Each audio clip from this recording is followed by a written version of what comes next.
Other than the name, is there a connection between Zeus and Jupiter, the planet, not the Roman deity?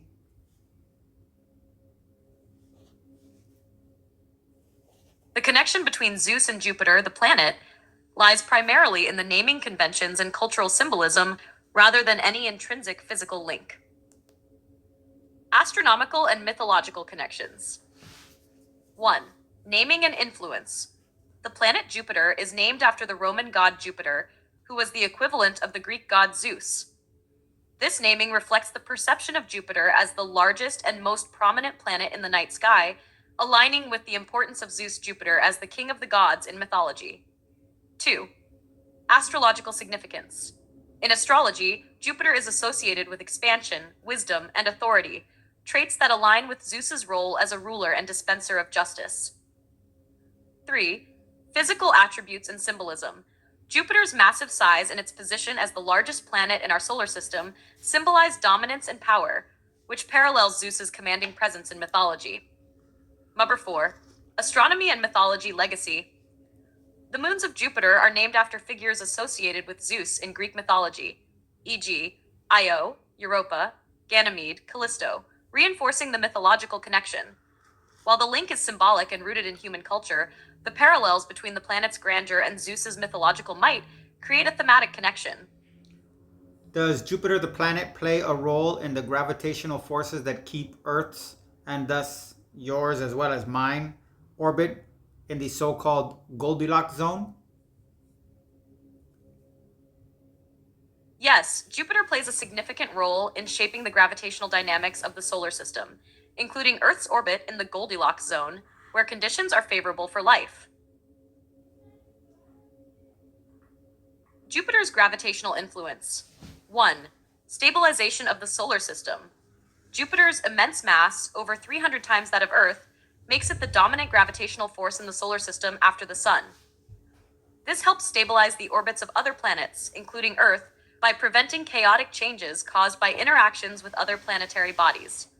But 2. Deflection of potential threats. Jupiter acts as a cosmic shield, deflecting or capturing many asteroids and comets that could otherwise impact Earth. Its strong gravitational field attracts or ejects these objects, reducing the frequency of catastrophic collisions. 3. Long-term orbital stability.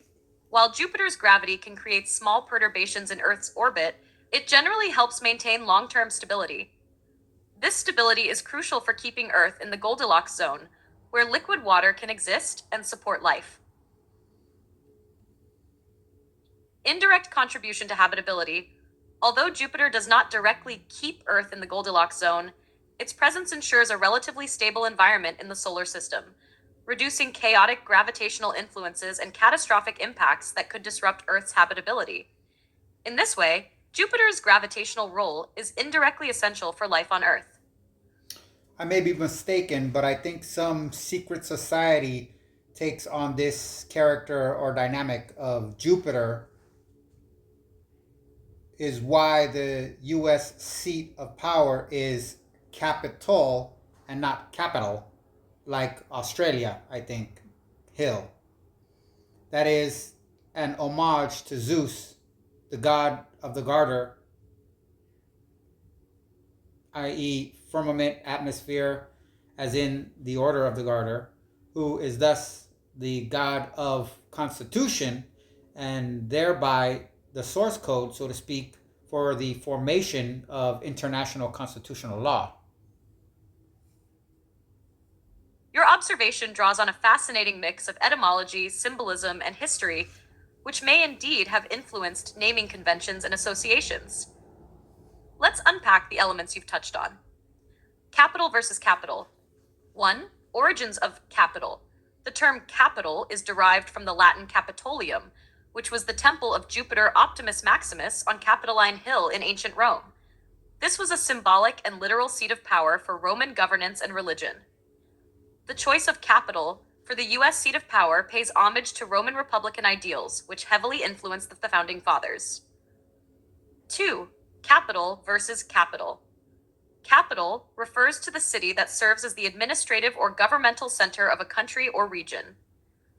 Capitol specifically refers to a building where legislative bodies meet. The U.S. Capitol, therefore, nods directly to the Roman tradition of the Capitolium as a center of authority. Zeus Jupiter as a symbol of constitutional authority. 1. Jupiter's connection to law and order. In Roman and Greek mythology, Jupiter Zeus was not only the king of the gods, but also the enforcer of divine law and cosmic order. This aligns with the principles of governance and the rule of law embodied in the U.S. Constitution. The mythological association with the heavens, as ruler of the firmament, ties Jupiter Zeus to overarching universal principles, a fitting metaphor for a constitution that serves as the supreme law of the land. 2. The Order of the Garter. The Order of the Garter, established in medieval England, is one of the oldest and most prestigious orders of chivalry. While its direct connection to Zeus Jupiter is speculative, it emphasizes loyalty, protection, and structure, concepts that align with the notion of a protective, overarching authority like the firmament, the heavens, or sky. If viewed symbolically, the garter could represent the atmosphere or firmament, tying to Zeus, Jupiter's domain over the heavens, and reinforcing his archetypal role as a protector and legislator. Constitutional law as source code. 1. Cosmic order and governance. The Constitution can be likened to the source code of governance, laying out the principles and framework upon which laws and societal order are built. Jupiter Zeus, as the mythological figure associated with cosmic order, serves as an apt metaphorical reference for this foundational role. Influence on international law. The U.S. Constitution has served as a model for other nations' legal frameworks, much as Roman law influenced Western legal traditions. By invoking Jupiter Zeus, one could argue there's an implicit homage to the ancient concept of universal laws governed by a supreme authority. Secret societies and symbolism. 1. Symbolic connections. Many secret societies draw on esoteric traditions and ancient mythologies to symbolize higher truths, cosmic laws, or guiding principles. A society referencing Jupiter Zeus might see him as a metaphor for leadership, wisdom, and the foundational order of governance.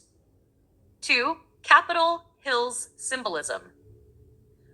The use of Capitol Hill could reflect the deliberate invocation of Roman and mythological symbolism as a reminder of governance's connection to higher principles, drawing a parallel between the ancient world's structures of power and those of modern republics.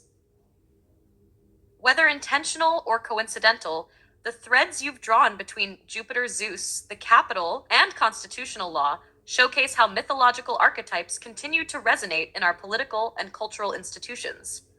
These symbolic connections might indeed inspire those with an eye for allegory or esoteric meaning. Isn't there an image in DC that depicts George Washington as a Zeus-esque figure on the ceiling of some building?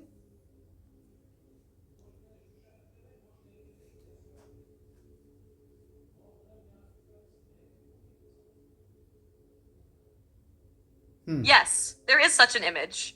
You're likely referring to the Apotheosis of Washington, a fresco painted by Constantino Brumidi in 1865. It adorns the ceiling of the rotunda of the U.S. Capitol building in Washington, D.C. Details of the fresco. 1. Depiction of George Washington. Washington is portrayed as a deified figure, ascending to the heavens and surrounded by classical imagery, much like Zeus or Jupiter in Greco-Roman art. He is seated in the center, dressed in a toga, and flanked by allegorical female figures representing liberty and victory fame. 2. Mythological and symbolic elements. The fresco incorporates classical deities like Minerva, wisdom, Neptune, sea, and Vulcan, technology and fire, to symbolize the various forces that contribute to the strength and prosperity of the nation. Washington's pose and central position evoke the imagery of Jupiter Zeus presiding over the gods, reinforcing his role as the father of the United States and its guiding moral authority. 3. Cosmic and divine imagery. The fresco places Washington in a celestial realm surrounded by stars, underscoring his symbolic role as a figure of enlightenment and divine guidance. Cultural and symbolic interpretation. The fresco reflects the 19th century idealization of Washington as a larger-than-life figure who embodies the virtues of leadership, wisdom, and justice. By drawing on Greco-Roman iconography, It connects the American experiment in democracy to the ancient traditions of republicanism and governance. This image is one of the clearest examples of how classical mythology and symbolism were used to elevate the founding fathers, and Washington in particular, to almost divine status in the American cultural imagination. Do you know about the book on allegory written by an Englishman, I think in the 1600s? Yes, you might be referring to The Pilgrim's Progress by John 78. Actually, I'm going to It is one skip of the most famous allegories written in English. I'm going to skip this because I got it wrong. New Atlantis, and then I got it wrong. So then we finally get to it right here. Yeah. Okay. So, oh, but not that book. Another one he wrote about expounding on non-mythical, non-religious, proto-scientific interpretations.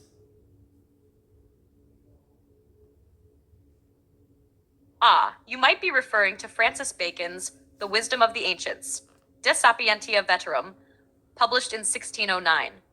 This work aligns with your description of a text that provides non-mythical, non-religious, proto-scientific interpretations of ancient myths. About the wisdom of the ancients. 1. Content and purpose. Bacon reinterprets classical myths as allegories for natural phenomena, human behavior, and philosophical truths. He sought to extract rational and scientific meanings from mythological stories, presenting them as encoded wisdom rather than fanciful tales. 2. Themes.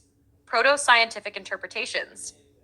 Bacon argued that myths were not merely primitive stories, but symbolic narratives created by ancient thinkers to convey knowledge about the natural world and human nature. Philosophy and morality.